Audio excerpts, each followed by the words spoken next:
Well, hello everybody, and here we are for episode 2 of The Raw Onion.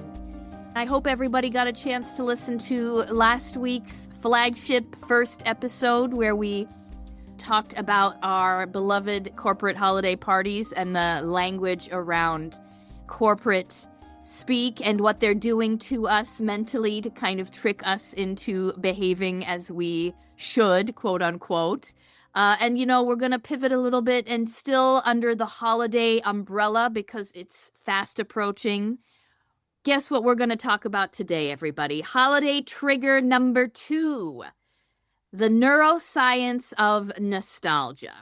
And I know this is going to hit a lot of people right where we live. It is the holiday triggers, and we're going to really look into the relationship of the caretaker and our beloved elderly family members, works in a care home or healthcare workers.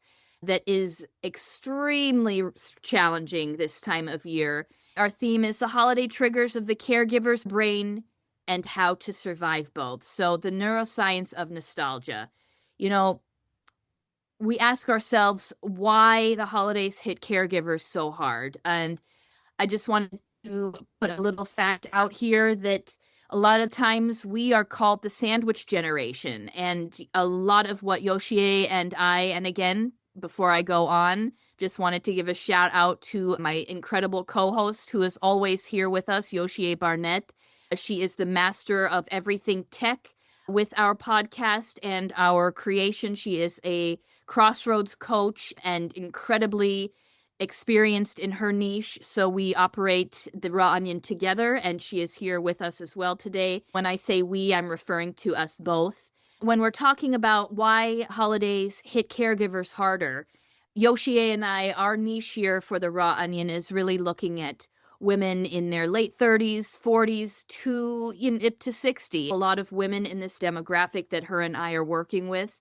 We call ourselves the sandwich generation. This isn't something that we have invented. This is a term used for many different studies. A lot of research goes into the sandwich generation. Up to 25% of the U.S. population alone, we are called the sandwich generation. So that's a quarter of the U.S. population. That's not even thinking about the global population. And what that means is we still have kids that we are raising. Maybe they're a little bit older, but we're also dealing with our parents, our elderly loved ones, our aging aunt and uncles, our aging colleagues in the workplace because people are working later into their lives now. The holidays stack emotional, cognitive, and sensory stressors on all of us, but especially for caregivers. And this is coming from the neuroscience lens of chronic caretaking is a stressor. What that does is, and again, I wish you guys could see me. I'm pointing to my head here, and I point to the amygdala, which we know is our flight or fight part of the brain. When we're sensing a threat, that's going way back into our ancient threat detection responses, that amygdala is going to activate. And the issue is when that amygdala is activating with our prefrontal cortex, the PFC, and that's where the part of our brain where our rational, patient, and flexibility lives. We're fighting each other then, right? Because flexibility and threat doesn't often go hand in hand. And so when both the caregiver and the elderly, either family member, colleague, or maybe you're working in the care home, you're working in healthcare where you're around older people. So when the caregiver and the elderly are both stressed, you get a nervous system mismatch. So you're getting two dysregulated nervous systems trying to have a big old Hallmark holiday moment, right? We want the Hallmark holiday with the snow falling, cookies baking, and the tree is up. Both incredibly stressed for two different reasons. The caregiver and the elderly were both fighting for the same thing in very different ways. The aging brain, especially during the holidays, they're operating with a lot of reduced dopamine. All right. The elderly, and when I'm saying that, usually it's can happen at any age, around the 60s, even 70s. But the older you get, obviously, the quicker it happens. Reduced dopamine means less emotional resilience. They just don't have it in them to be as resilient with their emotions. You'll often notice the older folks in your life will have a harder time changing their mind or their ability to pivot. What they know is what they know. What they've done for 50 years is what they've done, and they don't want to budge on it. I'm sure all of you guys can relate to that. Reduced serotonin regulation, so a lot more irritability, a lot more sadness, because the flow of serotonin just isn't happening at the levels that's happening for us, that we're in our 40s, 50s. It's just slowed down for the older folks. Slower cognitive flexibility, so they have a harder time switching expectations. They can't often operate with new information, and that will make them nervous. That's going to flood their amygdala, their threat detection with, oh, this is new. Can I trust it? And so that's often going to be what we're going to get as a caretaker as pushback, right? And so these folks, our beloved elderly people or patients or family members, they're not being difficult. They're just neurologically less able to pivot. That's not their fault, right? And so the trick is, though, why this nostalgia and why what we're trying to give to them over the holiday season, it's this battle between neuroscience and nostalgia. This nostalgia that we want to offer them, this going down memory lane, sharing memories with their grandparents, right? You want to have a good time, but it's activating the hippocampus in them, which is the ground zero of memory. And you would think, oh, that's nice. Then they're going to have a lovely memory when we're sharing, looking at ornaments on the tree or whatever we're talking about. But the problem with that is it can also increase connection or trigger grief in their brain. And their older brain replays emotional memory without the ability to contextualize it. Okay? So essentially what we're dealing with then are older memories that you want to share with your older family member if you're looking through photo albums or what have you. And the problem is what you're trying to do with your best intention is actually making their brains not just remember it, but they're reliving it. So that's not always a good thing for them, right? Sometimes those memories are painful. And if they don't have that ability to filter anymore, the good and the bad, it can be going down memory lane and just saying, oh my God, yeah, but I remember that's when the war was going on, or that's when the stock market crashed. I actually remember a client who would often go back to that time in life. So I say client because this is a lot of stuff that I work on with inherited generational stress in my own practice. We can dig in deeper to that later.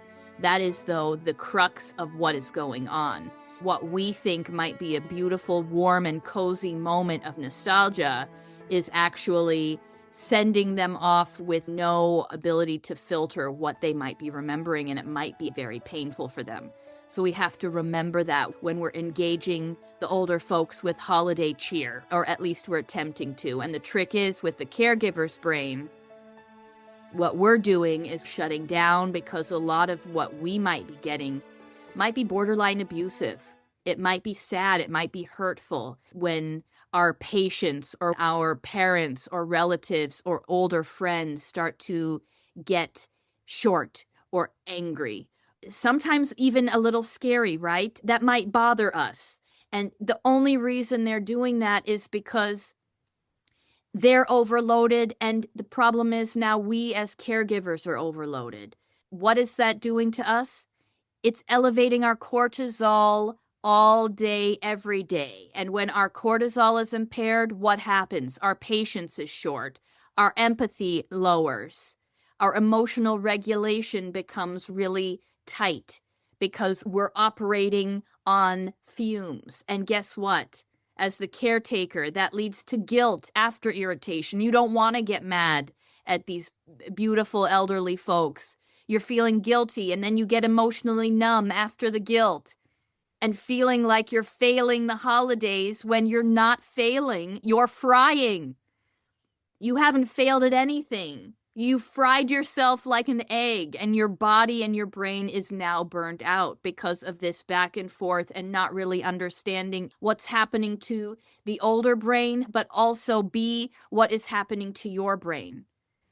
Reframing is your nervous system is responding appropriately to prolonged stress. Your body and mind are doing its job. The trick is why the holidays make it worse, increased expectation, right? And so you're going to keep pushing against this cognitive load when you really need to take a break. And that's not an option. That is absolutely mandatory.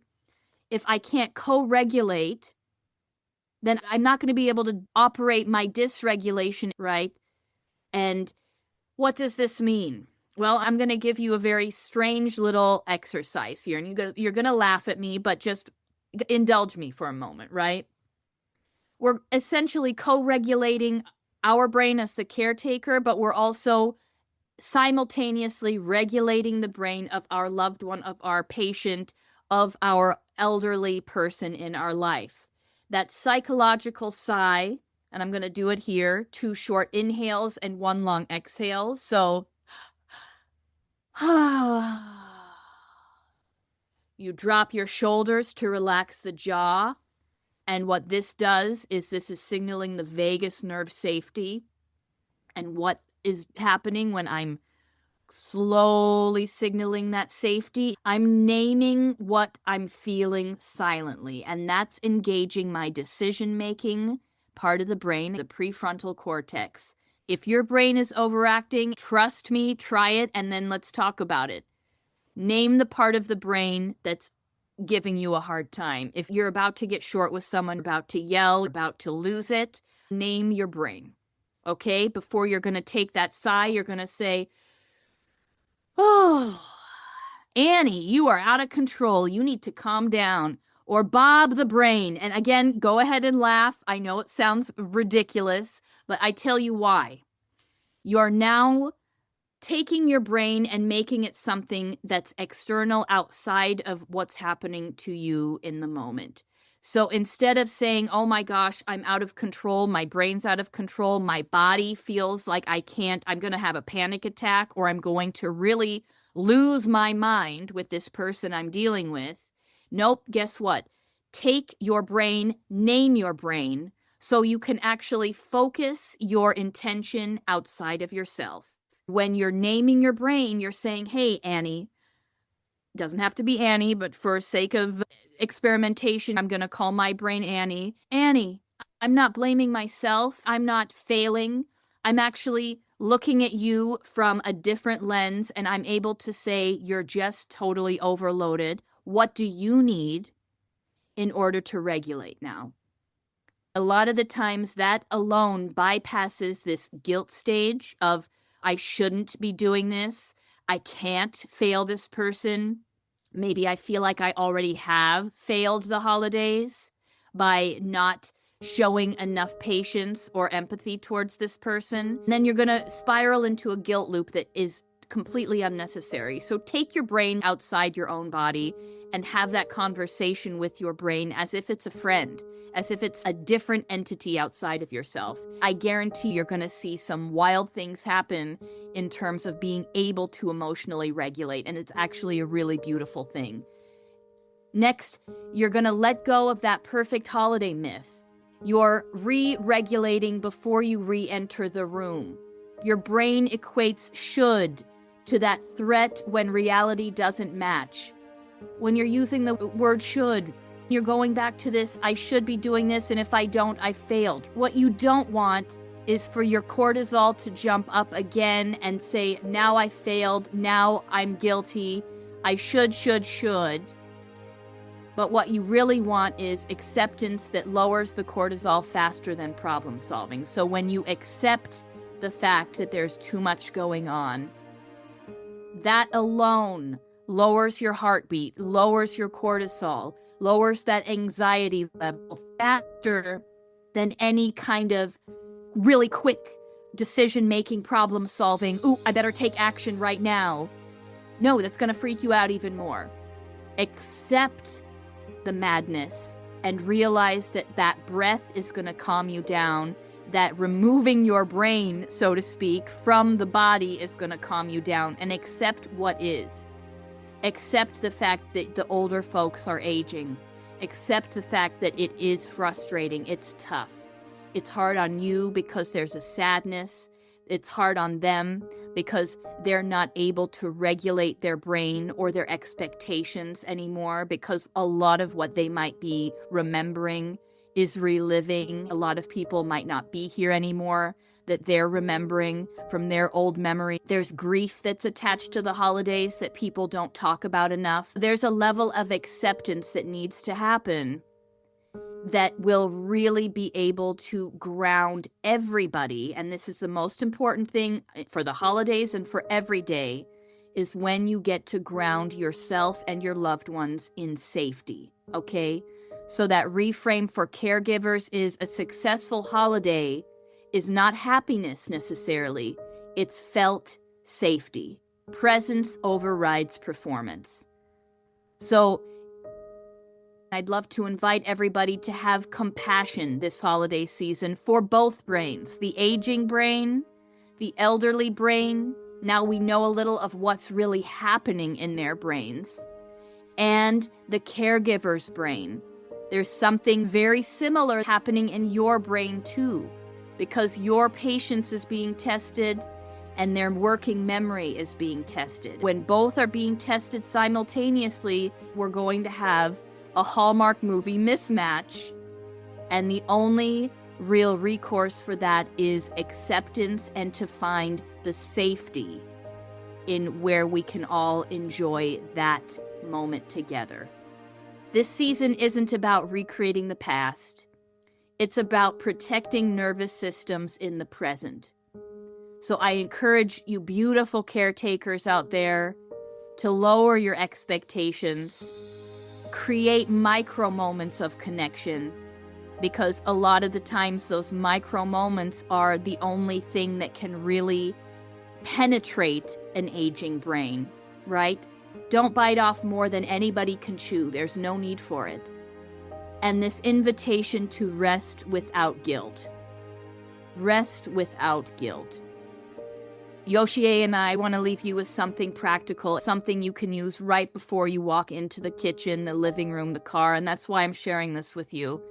Because this isn't about fixing anyone this holiday season or ever. It's about regulating your nervous system so you don't carry the weight of the whole holiday alone. Try these expectation mitigation tools. I leave you with reset breath, slow exhale like we just talked about earlier, this quick 2 inhale and then a slow exhale that stimulates the vagus nerve. When that feels safe, the rest of the body feels safe. Signals that safety to the amygdala, that's that threat detection space, and gives that prefrontal cortex, which is your decision-making part of the brain, a chance to come online, not to solve the problem, but to accept the problem at hand, and simply the fact that everybody in this moment is overloaded. Take that breath, rest without guilt, and lower those expectations to create micro moments of connection, okay? It's not about regulating your nervous system so you can carry everything alone. It's about regulating moment so there are moments of joy for everyone. Stay curious, stay intentional, and stay gentle. We'll see you next time for episode 3 of the Raw Onion Holiday Series. Thank you so much, everybody, and we'll catch you next time.